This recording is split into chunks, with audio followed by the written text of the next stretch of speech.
Guys, this is the Siege of Boralus guide right now.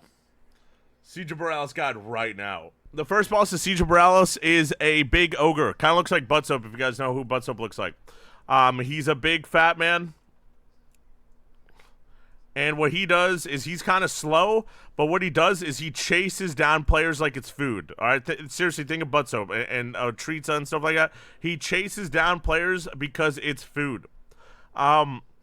And yeah, so he's not actually tanked. It fixates on range players prior. I've never been fixated as a melee, so I'm 90% sure it fixates on range players only. He says hungry. He doesn't actually say that, lol. But he chases down players. What happens in this fight is bombs will be dropped, and they have a little ticking timer. So, like, let's just put 10. Like, 10 seconds. There's a little ticking timer you'll see above the bomb. What you have to do if you're fixated is you have to walk him into a bomb. If a bomb goes off, it will do insane AoE damage. You don't want that to happen. There are multiple bombs down, and the person fixated just needs to bring it to the bomb as fast as possible. He also has ads. There's a shooter ad that just shoots random people, and there's an ad that needs to be tanked. For the most part, you want to kill the ads. Once the big boss hits the bomb, he'll take 50% increased damage, and you know, that's pretty much when you want to focus him. The ads will constantly spawn throughout the whole fight. You can run the ads into the bombs as well if you have a bomb that's going to go off and the boss isn't near him. You can run the bombs into the ads. There's also AoE that comes down that you can also bring the ads into as well to kill the ads. As a melee person, I just focus the boss the whole time, but I think you're supposed to kill the ads and then kill the boss when he hits the bomb, but you know, the ads aren't really that big of a deal, IMO. I do think they increase the longer he chases someone, the faster he gets. So the person kiting doesn't want to kite him for too long. You got to find a bomb ASAP. Basically, this whole fight is bring him to a bomb, and then he takes 50% more damage, and you kill him, and then kill ads, and then bring him to a bomb, 50% more damage, kill him, kill ads, stay out of stuff. He'll also suck you in and do an AoE, just walk out of it. Pretty simple boss. That's it. All right. The second boss, Siege of Boralus, is actually a very, very pretty woman. She's like a cannoneer or something like that. She's like a capitan.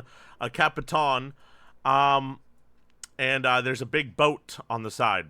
And what happens in this fight is she'll actually do a big ricochet, I believe it's called, where she'll shoot a player and it'll bounce to other players, but that player who gets shot will have a huge debuff, and you want to use a defensive when that happens, especially on high keys. It does insane damage. That's like a wall, you know, something like that. When she shoots you, use a wall. If she's not slowed, she will leap away. She'll like disengage away, so you want to keep a slow on her. I mean, I think that's more on the tank or something. I don't know. I've never actually pressed like a casual slow on her, but that is a mechanic. If she's not slowed or snared, she'll leap away and shoot you. There's also stuff on the ground on this fight. There's a bunch of stuff on the ground, and you just want to avoid that. Don't get hit by stuff on the ground or you'll probably die. At 70% and 30, I think it's 66% and 33%, she'll jump to her ship where she will be untargetable, and she'll summon 3 ads that come. These ads will be in orange. She'll summon 3 ads that come. You want to cleave these ads down as fast as possible. Once you kill the cannoneer, you can use the cannon to I guess, shoot her back into play. But basically, kill these ads. During this phase, there'll be a bunch of circles on the ground. She'll spawn 2 waves of circles. You want to kill these waves. Or sorry, you don't want to kill these waves. You want to avoid these waves because you're gonna die if you get hit by them. That's pretty much the entire fight. This happens twice. You kill her. Use cooldown on ricochet. 66, 33%, she goes to the ship, summons ads, you kill the ads, you use the cannon on the cannoneer once you kill them to get her back on, and you kill her. That's basically the whole fight. And the third boss is another big boy. He's actually very big. He's a very big boy. He's a very big boy. His room is pretty much just like a square. You can think of it as a square. There's a little statue in the middle. There's a statue in the middle. What happens on this boss, the main thing is when he reaches 100 energy, he will summon waves from either of these sides. And whatever wave gets summoned first will be the first one to go down. You need to use this statue, basically, to line of sight the waves, or it'll kill you. And so it'll be one wave, the first wave you summon, and then the second wave right after. So for this, for example, the top was the first wave. You would have to stand here, and then after that wave goes by, you'd have to quickly go here to avoid the second wave. That's their mechanic, and then throughout the fight, he'll summon 3 little he'll summon puddles that do a lot of damage on 3 non-tank players. So the tank kind of wants to tank him, possibly kind of like in a corner, in a sense. and the players, be around here. And so when you drop the puddle, it's not like on the places you need to go. You don't want to drop the puddle near the statue, ideally. So when it's not the wave phase, you don't want to be near the statue, or you can drop a puddle on the statue, which can make it really awkward. Other than that, he does a big AoE. I believe it's after the waves, like a couple seconds after the waves, he does a big AoE. He does a frontal line for the tank that just needs to move out of it. Basically, don't sit in puddles, don't drop a debuff near the statue, and avoid the waves. Pretty easy boss. That's it. The last boss of Siege is definitely the hardest boss. She's a big octopus. I don't know how to draw an octopus, but there you go. It's like a jellyfish. And she's surrounded by water. And what this thing is, let me give you the whole atmosphere here. We got a nice ship right here. And what happens is she has tentacles.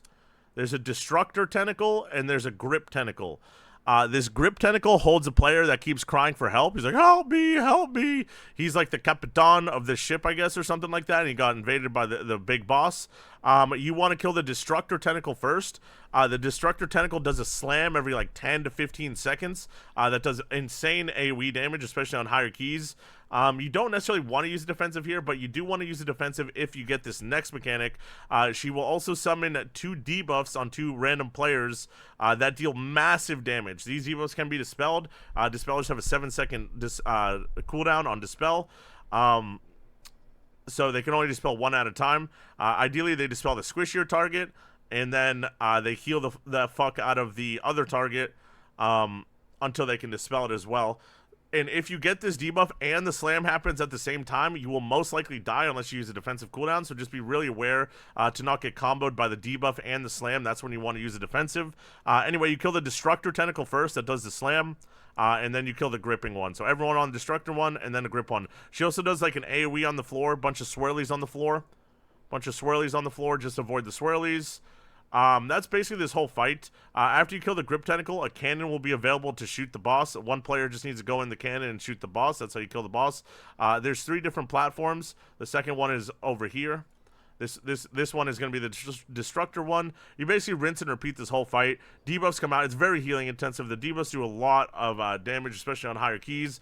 Healer needs to be really good for this dungeon, IMO, for this boss at least. And avoid stuff and use proper defensive cooldowns when you get the debuff and the slam is happening at the same time. The destructor tentacle will also do like a knockback, and so if you're melee, make sure the tank gets in melee range before you, because I've died multiple times to running in before the tank gets back in there and you get meleeed by the tentacle. That's this entire fight. It's just rinse and repeat after phase 1. It's just debuffs, slam, kill tentacles, shoot monster, avoid circles. That's Siege of Boralus.